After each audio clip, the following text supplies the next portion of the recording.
cars we get around. Hey everyone, what are we driving today? We are driving a Mk7 GTI Golf with the performance pack. Particularly interesting car to me because I own a Golf myself.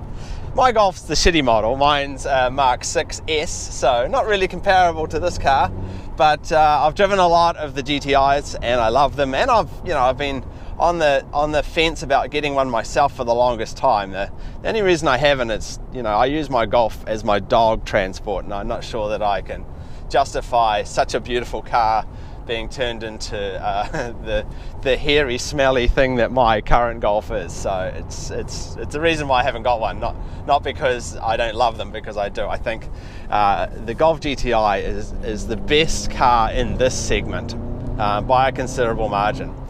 So yeah, I'm really interested to drive this Mk7, and also because this is a 2016 model, there's a few changes to the 2016 that make it interesting as well. Here in the US, we got the Mk7 Golfs a little late, about a year and a half after the rest of the world for some reason. So yeah, only a year into its launch, and they've already made some big changes to the, well, not big changes, but some fairly notable changes to the Golf range already, mostly around the new infotainment system, which now includes the Apple CarPlay and a bunch of other improvements, and at long last, a USB port. Woohoo!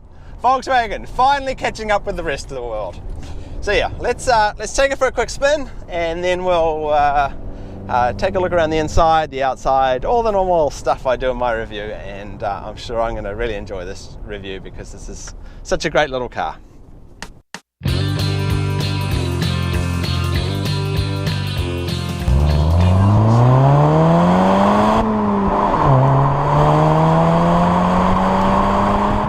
Okay, so on to driving the Golf Mk7 GTI with the performance pack. And right away I can tell you that I've always loved the Golf, and they've just been improving it generation upon generation, and this is the Mk7, of course. Been working on these for 4 decades, so you'd expect them to be getting it right by now, and they are. For the money, really it's one of the best cars on the market. This one's got the 6-speed manual transmission, which is a sweetheart because the clutch is so light and predictable. And from driving a few Mark 6 GTIs, the differences I note really are more to do with the chassis more than anything else. The chassis is just a little firmer than it was in the previous generation. Makes it a little more chuckable, a little bit more predictable, but still more the same. More similar than different. It's just a little tighter than the previous generation. But yeah, for a front-wheel drive car, they certainly have some great performance potential. This particular car has the DCC, Dynamic Chassis Control, I think it stands for, which is an $800 option, which sort of adjusts the dampeners. And I've been fiddling with it while I've been driving it today, and I can't really notice that much of a difference. Maybe in the corners. Just put it into sport here, take a few corners, maybe it's a little firmer, but yeah, it's not a world of difference. I'm not sure that option is worthwhile, but it's only $800, so who really cares? As for the engine, it's a sweetheart. This engine has been around for 15 years? In fact, I think I had an Audi A4 with this engine in it back in the early 2000s. This engine is the direct injection turbocharged 4-cylinder 2-litre that Audi Volkswagen Group put in all manner of cars. For good reason. It's a very reliable, very pleasant sounding, very powerful little 2-litre. In this car, of course, it's 220 horsepower, but really I think they've got it tuned to probably about 240 or even 250 horsepower in reality. And speaking of horsepower, that is one of the things that this car supposedly has more of, because this is a performance pack GTI. So the performance pack GTI has 3 things. 2 of them are fantastic add-ons, one's just nonsense. The 2 that are worthwhile, of course, the first is the brakes. This car brakes so well. Whoops, seen the gorillas flying. Yeah, this car brakes so well. It stops on a dime because of the brakes. The brakes, I believe, have been pulled straight off an Audi S3. Not that the brakes in a standard GTI are bad, they're excellent, but these brakes, you just have to apply just the lightest pressure and you're stopping. Yeah, they're great brakes. The second thing is the electronic limited slip diff. When you're putting this much power down on the front wheels, a limited slip diff is a wonderful thing. This car, even with the limited slip diff, starts to lose grip on those front wheels. Those front wheels are doing everything. You know, they're doing the steering, they're doing most of the braking, and of course they're applying most of the power to the front wheels. So a limited slip diff is a wonderful thing, and worth buying that performance pack for the limited slip diff alone. I'll demonstrate. I'll do a takeoff up here. Okay, so we've got a little bit of a straight here. I'll just do a quick takeoff and I'll demonstrate that even with applying just about full power to the front wheels, I don't get a lot of slip with this car. All right, a little bit. But yeah, it does a pretty good job. You know, that's the tough thing. Once you're getting over 200 horsepower in a front wheel drive car, it is a challenge to get that power onto the road.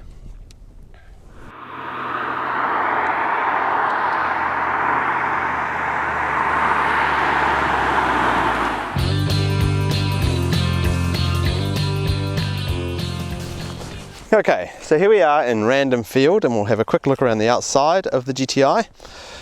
Pretty iconic shape. Everyone knows what a Golf looks like, and the GTI is just a slightly flashed up version of a Golf. This one's got aftermarket wheels on it, as you can see. The colour is carbon steel, I believe, which is VW Torque for dark grey. And of course around the back you get the twin pipes and the GTI badging. Personally, I think the Mk7, very handsome car, but not a lot different than the Mk6 in a lot of ways. Obviously the lights are a little different, and the body panels are slightly different, but very similar. I think you have to be a bit of a Volkswagen fan to be able to spot the difference between a Mk6 and a Mk7 GTI from the outside. But yeah, handsome car. You know, I love the hatchback shape. And yeah, I'd like to see more hatchbacks on the road here in the US. The only other thing to note is this car's got the lighting package, which gives it these little xenon headlights. Much better looking than the halogen headlights. Worth it for the looks alone, but of course you get much better lighting with them as well. Very pretty little beast.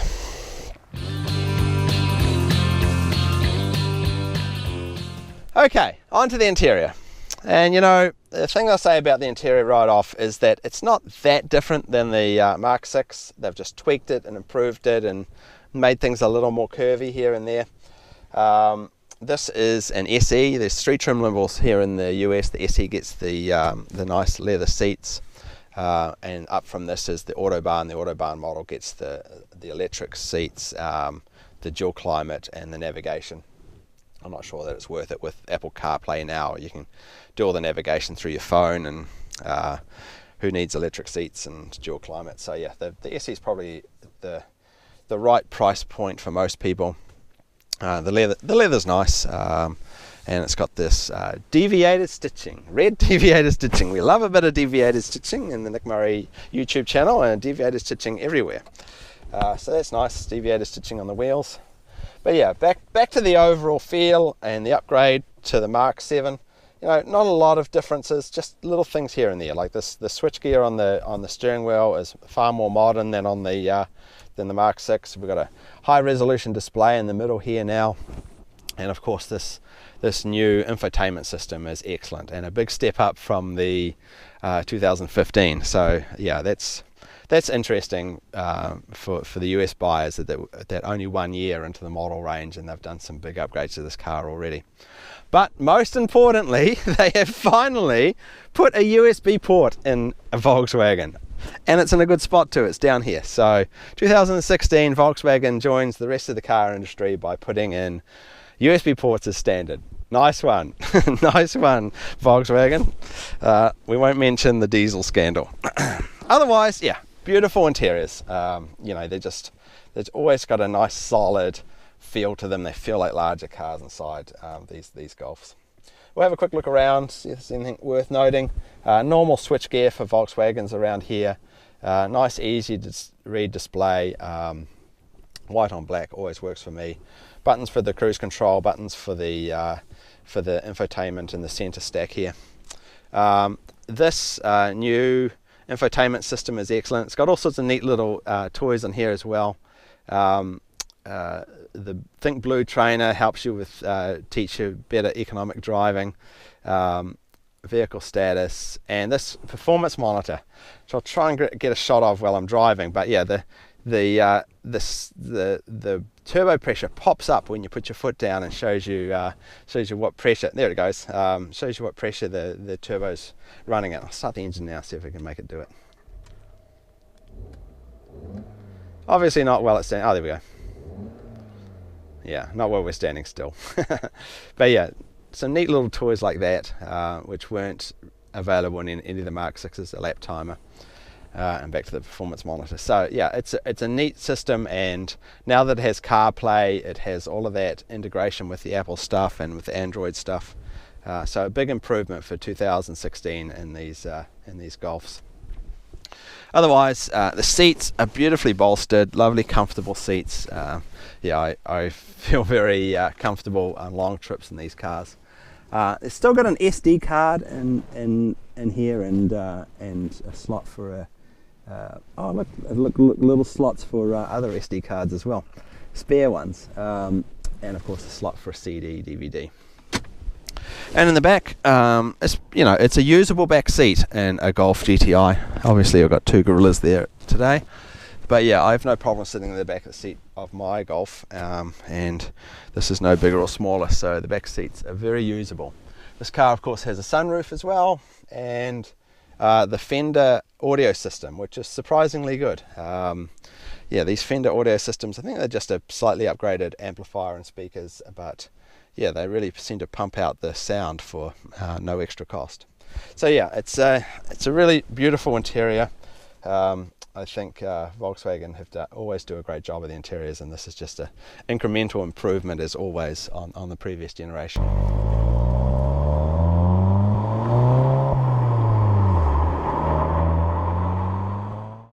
Okay, so to wrap up my review of the 2016 GTI with the performance pack and the manual transmission, overall, obviously I like this car. I'm a big Golf fan. It's a great car to drive, and if we consider some of the other cars that are in this category, I think this car still would be my favorite. Other cars in the category are the Mini with the John Cooper Works pack on it. This car's faster than that. I don't know, it depends if you like the Mini shape. A lot of people are big fans of the Mini, and if you love that shape of the Mini, they are a slightly zippier car to drive. But yeah, I'd still take the comfort of the Golf over the Mini. The Ford Focus ST is a very close competitor to this car. Some people say it's a little sportier. Obviously it's a little more powerful, but for some reason this car is still faster than the ST. So I think it's because this car is lying a little bit about the 7 airborne. Woohoo! A little bit.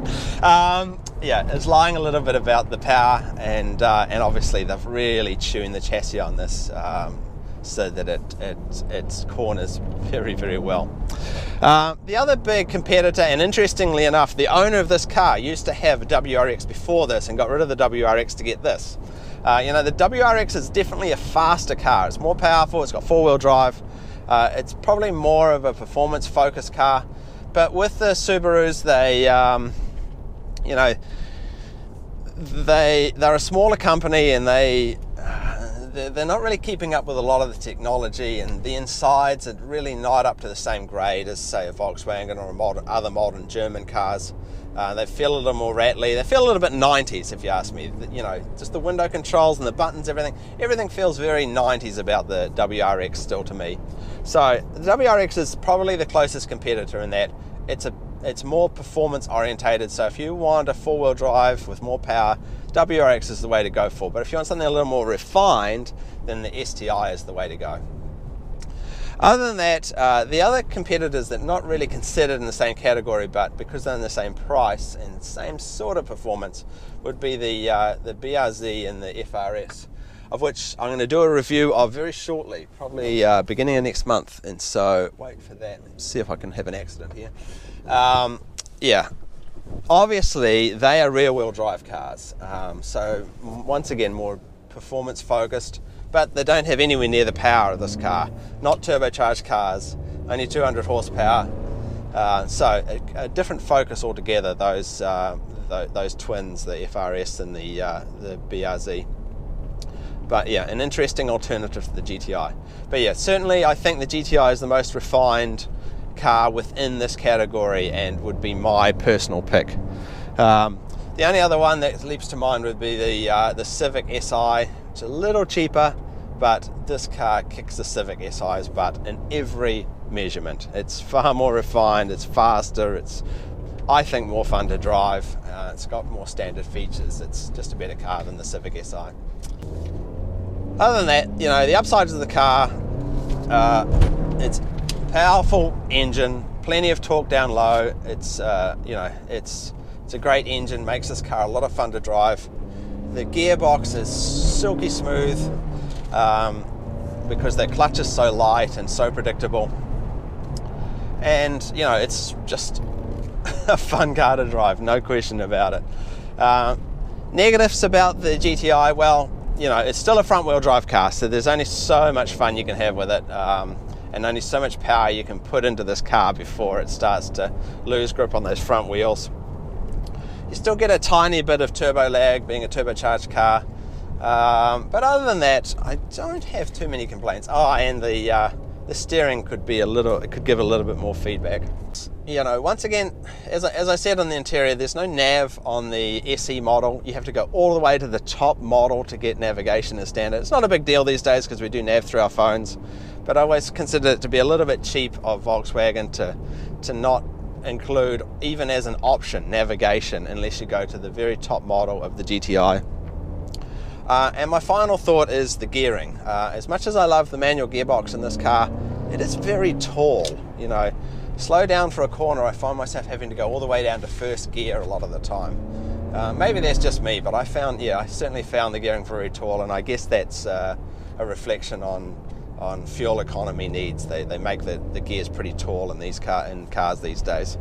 But yeah, overall, love the GTI. Very tempted to get one myself. If it wasn't for my dogs destroying my current Golf, you know, I would be very tempted to get one. I just think that they are just a great all-round car, and really the best car that you can buy in this sort of $25,000 to $30,000 bracket for fun, flexibility, and just day-to-day driving enjoyment. So anyway, thanks everyone for watching my videos as always. I'll have some bloopers at the end after the credits, and I'll see you guys in my next video. See you guys soon. Bye then.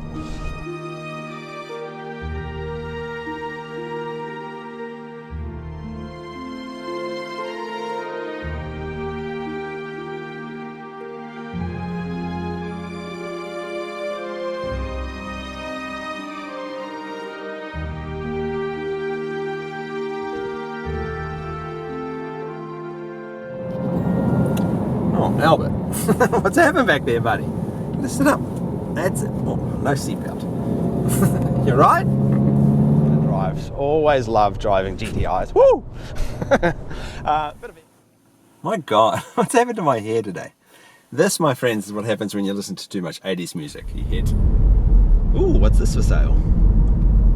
A Buick Century.